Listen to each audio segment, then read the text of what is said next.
Paradis profite de Ferdiche. Mon nom est toute une phrase. Il signifie « Dieu a fait un miracle, il a donné une première fille à Ferdinand et Chirali. » Un miracle. Dans l'univers de notre vie quotidienne, nous nécessitons toujours le besoin d'un miracle. Et c'est ce même miracle que je vais utiliser afin de vous convaincre, vous les jeunes, que l'extermination d'un peuple a toujours commencé par le fait de porter jugement sur ce peuple, en refusant d'admettre que nous sommes tous différents. Lors de mon exposé, j'aborderai 2 points principaux. Le premier est la stigmatisation, qui commence par le refus de la différence qui existe entre les êtres humains. Et le dernier est le lien entre la stigmatisation, la haine et le génocide. Sûrement que vous vous posez encore la question, c'est quoi la stigmatisation? Plusieurs auteurs ont défini la stigmatisation d'après leur réflexion. En 1963, le sociologue Evan Goffman définit la stigmatisation comme étant une mise à l'écart d'une personne pour ses différences qui sont considérées comme contraires aux normes de la société. C'est-à-dire mettre une personne de côté parce qu'il est différent de nous. Elle se manifeste par des actes ou par des paroles. Des actes qui par la suite laissent des stigmates, des empreintes et des paroles qui choquent le cœur humain, qui démoralisent et qui perdent la confiance en soi. Je me suis inspirée en prenant l'exemple du Rwanda.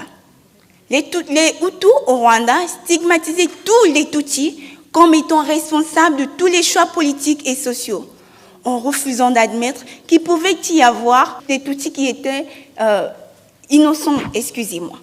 Qu'est-ce qui pousse alors les gens à stigmatiser? Eh bien, Jean Berlin évoque 3 raisons qui seraient à l'origine de la stigmatisation. Il y a la peur parce qu'on a peur de celui qui me menace peut encore me faire du mal.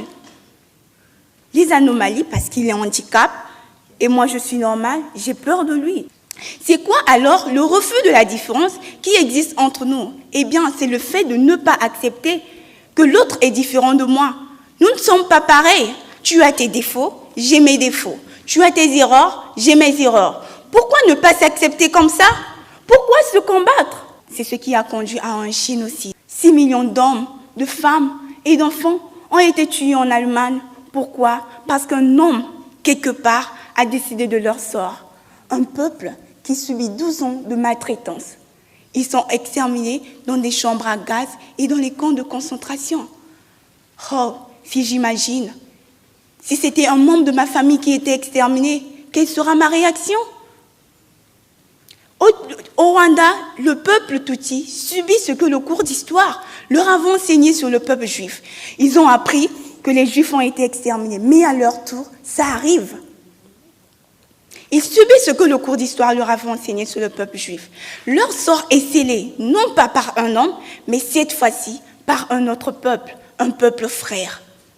Ils ont côtoyé ensemble, vivaient ensemble, mais du coup, une haine survit et qui entraîne la haine, qui commence à les pousser à pourchasser les autres, tuer les autres. Et c'est quoi? Parce qu'une personne a juste dit que les Tutsis sont des malfaiteurs, une menace pour le peuple, nous devons les exterminer, qui par la suite a entraîné la haine et a conduit aux tueries.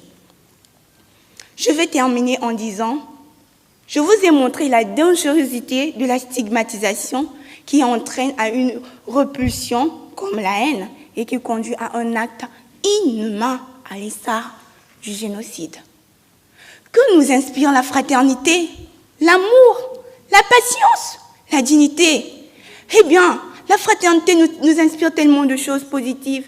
C'est à se demander pourquoi sommes-nous incapables de nous en servir?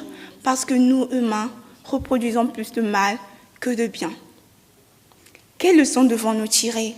Nous avons vu les Juifs qui ont été exterminés, les Tutsis qui ont été tués. Aimons-nous peu importe nos races, nos ethnies, nos différences sociales. Commence d'abord à accepter que moi et toi, nous sommes tous différents. C'est vrai que nous sommes humains, mais nous avons des caractéristiques et des caractères bien différents. Alors, aimons-nous, appliquons juste l'amour, la patience, la fraternité, afin de ne pas vivre ce que le cours d'histoire nous a enseigné sur le peuple juif et le peuple touti. Je vous aime beaucoup. C'est la candidate F11.